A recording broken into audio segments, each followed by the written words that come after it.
Oke, Bismillah. Assalamualaikum warahmatullahi wabarakatuh.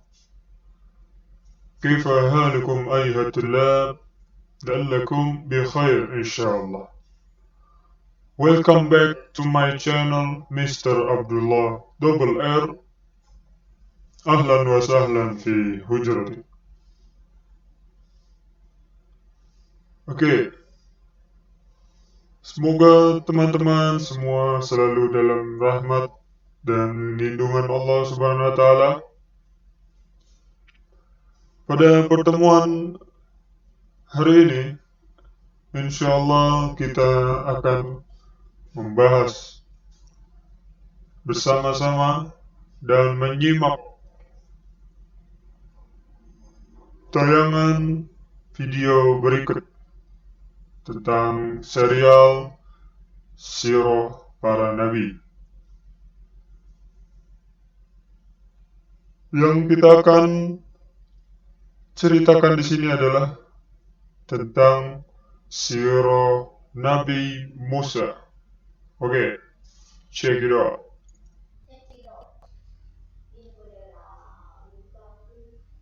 Ya, kisah Nabi Musa alaihi salam.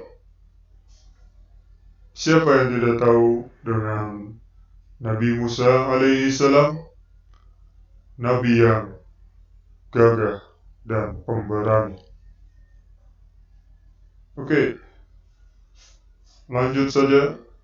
Kita memasuki ke tayangan yang lebih menarik. Oke.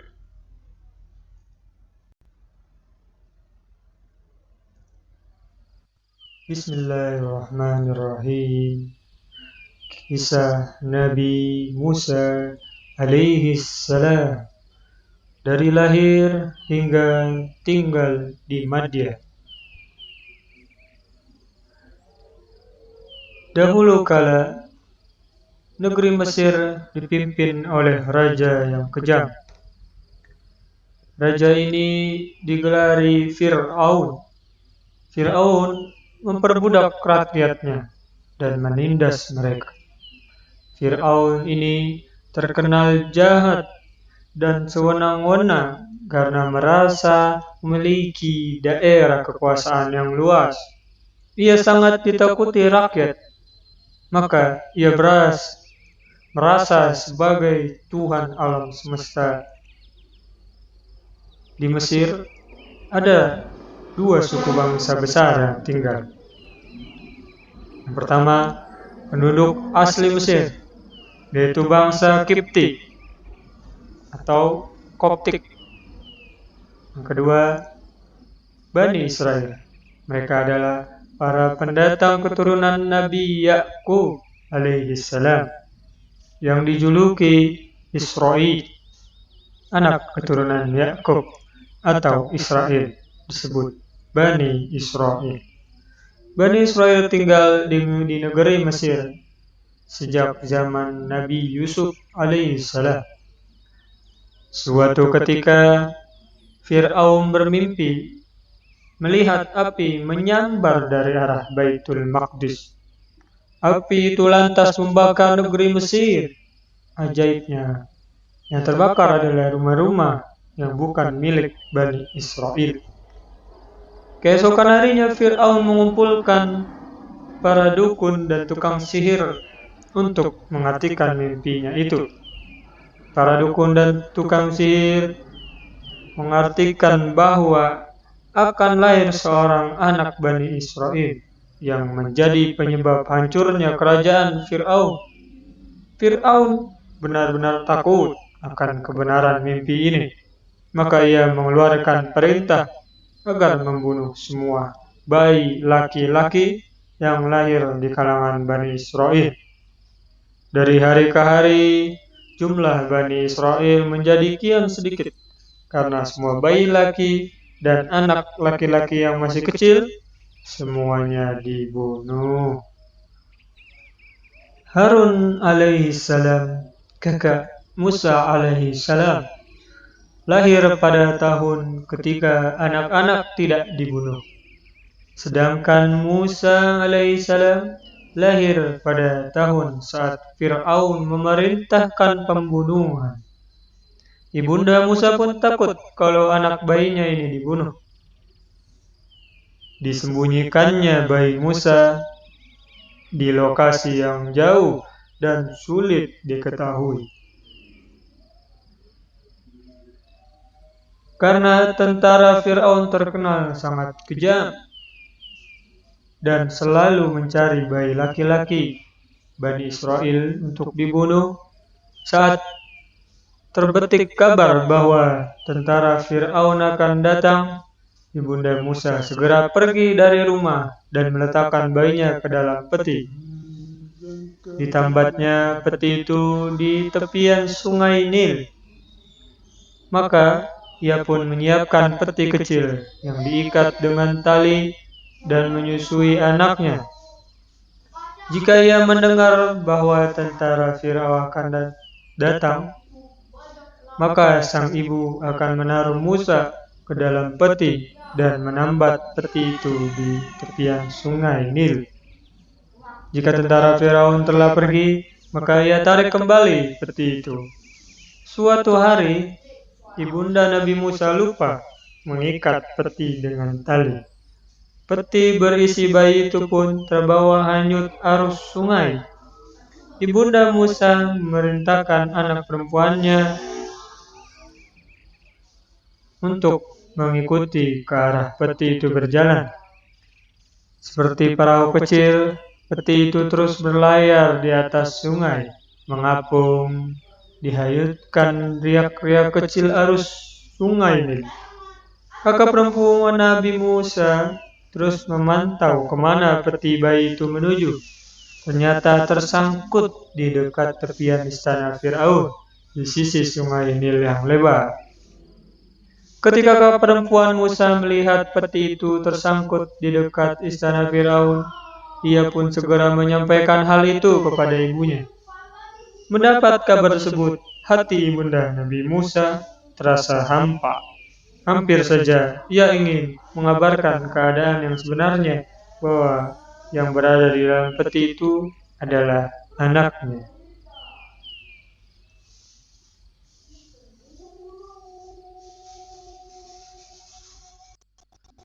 Musa dijadikan anak angkat Fir'aun.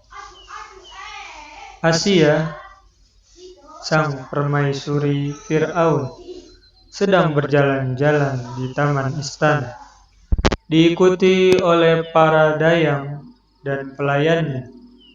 Dilihatnya sebuah peti besar tersandar di pinggir sungai. Peti apakah itu? Maka ia perintahkan pelayan untuk mengambil peti itu dan membawanya ke hadapan Asia. Dibukanya peti dan alangkah terkejutnya. Di dalam peti itu ada seorang bayi laki-laki yang tampan dan mengemaskan. Bayi itu mengusik nalurinya sebagai seorang ibu.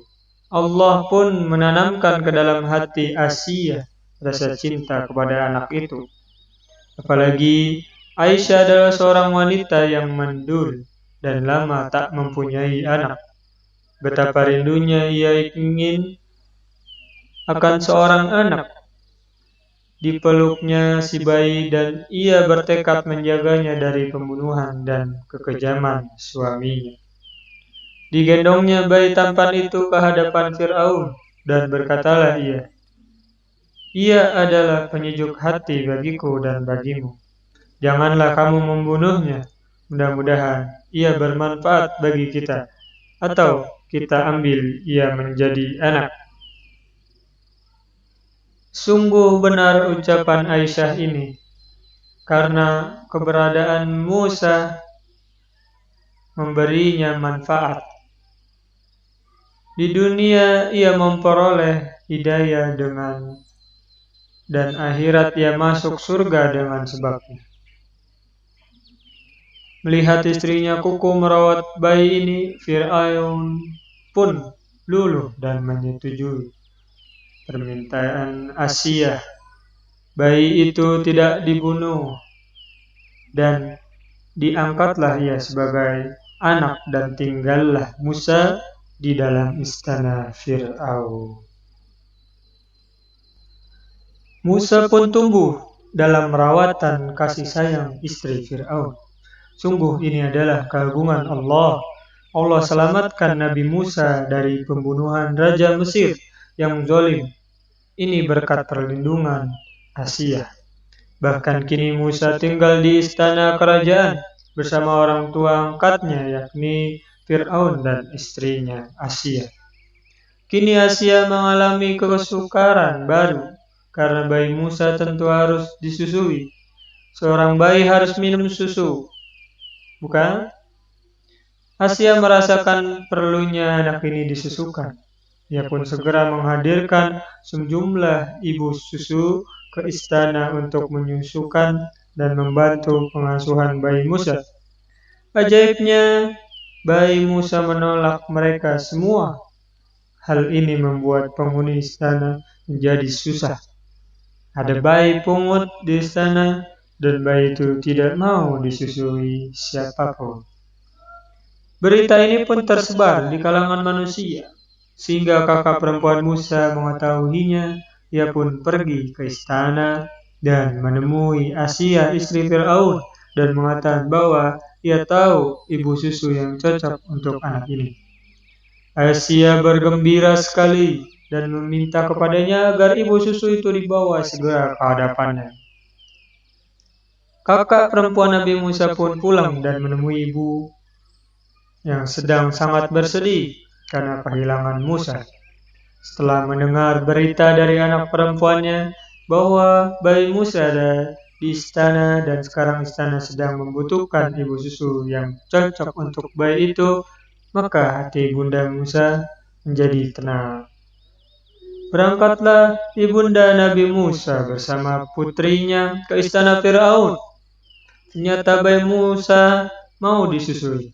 Inilah keagungan Allah yang berikutnya. Setelah Musa diselamatkan dari pembunuhan dan kini tinggal istana Fir'aun, sekarang dipertemukan pula ia dengan ibu kandungnya. Asia meminta agar ibunda Musa mau tinggal di istana, tetapi ibunda Musa menolak karena ia mempunyai suami dan anak-anak yang perlu diurus. Maka Asia pun melepas bayi Musa bersama ibu yang tidak lain adalah ibu kandung Nabi Musa sendiri. Ibunya membawa bayi itu ke rumah tempat Musa dilahirkan dengan hati yang penuh kebahagiaan.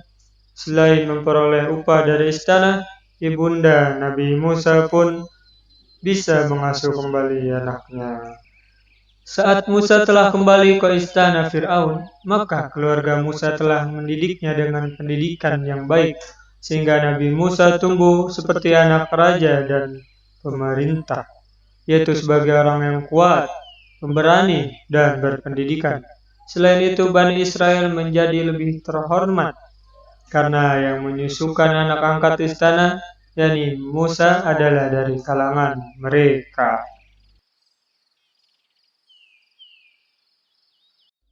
Musa di masa dewasa. Demikianlah Nabi Musa alaihi salam tumbuh dewasa sebagai seorang yang kuat dan pemberani. Di suatu hari, Musa berjalan di kota Memphis. Dilihatnya ada dua orang yang bertikai. Yang satu dari kalangan kaumnya Bani Israel, sedangkan yang satu lagi dari penduduk asli Mesir, yaitu orang Kipti yang kafir. Orang Bani Israel itu datang meminta bantuan kepada Musa. Kemudian Musa pun datang dan hendak mencegah orang Mesir itu melakukan kezaliman. Ia pun memukulnya dengan tangannya sehingga orang Kipti itu langsung tersungkur ke tanah dan meninggal.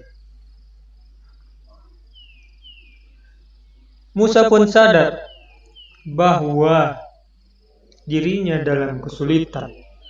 Beliau tidak bermaksud membunuh orang Kipti itu, melainkan membela orang yang terzalimi. Nabi Musa pun merasa bersalah dan bertaubat kepada Allah dan kembali kepadanya serta meminta ampunannya. Akan tetapi, berita terbunuhnya orang Kipti itu sudah tersebar luas di dalam kota, dan orang-orang Mesir sedang mencari-cari siapa pembunuh orang Kipti itu. Hari pun berlalu, dan saat Nabi Musa berjalan di tengah kota yang sama, ia pun berjumpa dengan orang Bani Israel yang pernah dibelanya dahulu. Orang ini bertengkar lagi dengan orang Mesir dan meminta bantuannya lagi kepada Nabi Musa alaihissalam. Akan tetapi Musa marah terhadap permintaannya itu. Ia pun maju untuk melerai pertikaian. Orang Bani Israel itu mengira bahwa Musa hendak mukulnya karena marah kepadanya. Ia pun berkata, "Wahai Musa, apakah kamu bermaksud hendak membunuhku? Sebagaimana kamu kemarin telah membunuh seorang manusia?" Mendengar kata-kata itu, maka orang-orang Mesir pun tahu bahwa yang membunuh orang Kipti itu tempo hari adalah Nabi Musa alaihi salam. Para pejabat anak buah Fir'aun sudah menerima kabar bahwa yang membunuh orang Kipti adalah Musa alaihi salam. Mereka mulai memikirkan hukuman yang pantas ditimpakan kepadanya. Datang seorang laki-laki kepada Nabi Musa dan menasihatinya agar ia segera pergi dari Mesir. Nabi Musa alaihissalam akhirnya meninggalkan Mesir dalam keadaan takut ditangkap. Beliau berdoa pada Allah agar diselamatkan dari orang-orang yang zalim. Kisah ini diceritakan pada surat Al-Qasas.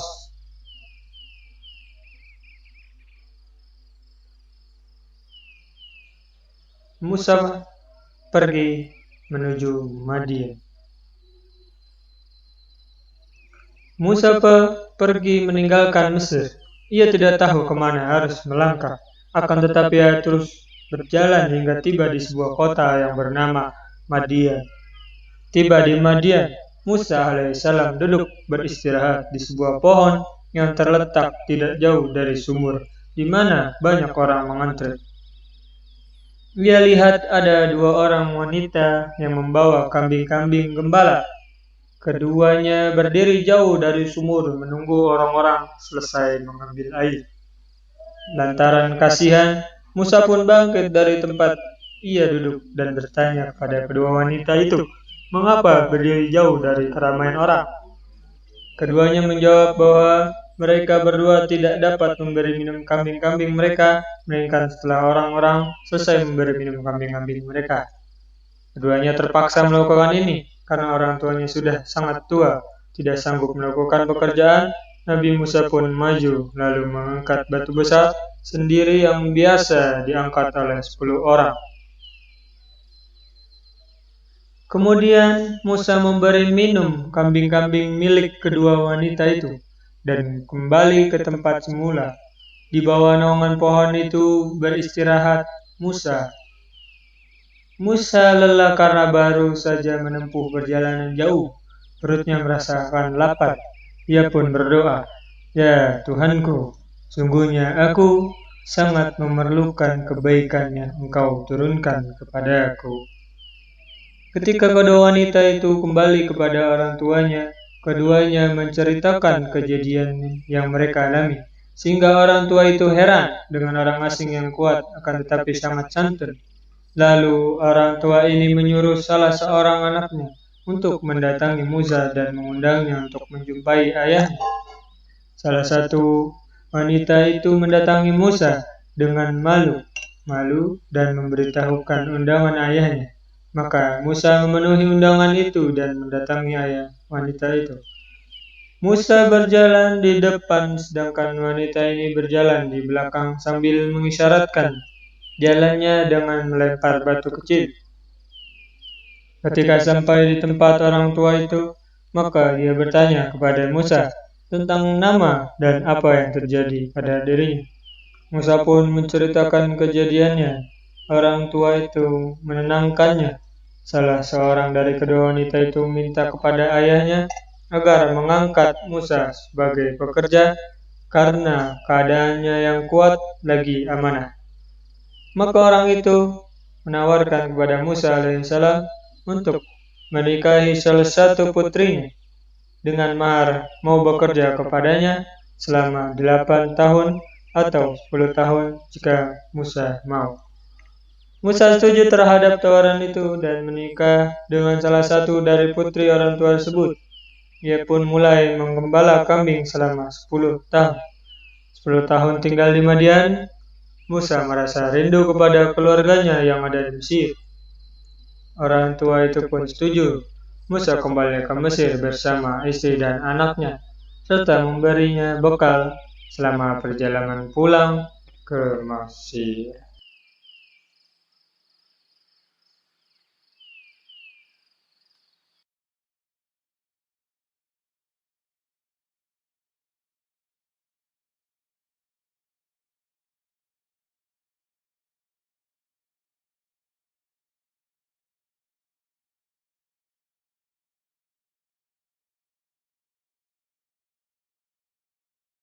Cek satu, cek.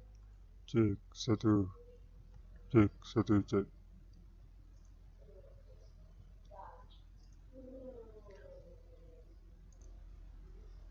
Oke, alhamdulillah teman-teman semua, kita sudah menyimak bersama-sama tayangan video serial Sirah kisah para nabi. Oke, mudah-mudahan video yang singkat ini dapat bermanfaat bagi kita semua dan bisa kita ambil hikmahnya. Oke, don't forget like, comment, share, and subscribe channel ini. Dengan kalian mensupport channel ini, insyaallah kalian semua sudah menebarkan manfaat bersama. Oke. Akhir kalam, nakhtatim بدعاء كفارة المجلس سبحانك اللهم وبحمدك أشهد أن لا إله إلا أنت أستغفرك وأتوب إليك. السلام عليكم ورحمة الله وبركاته.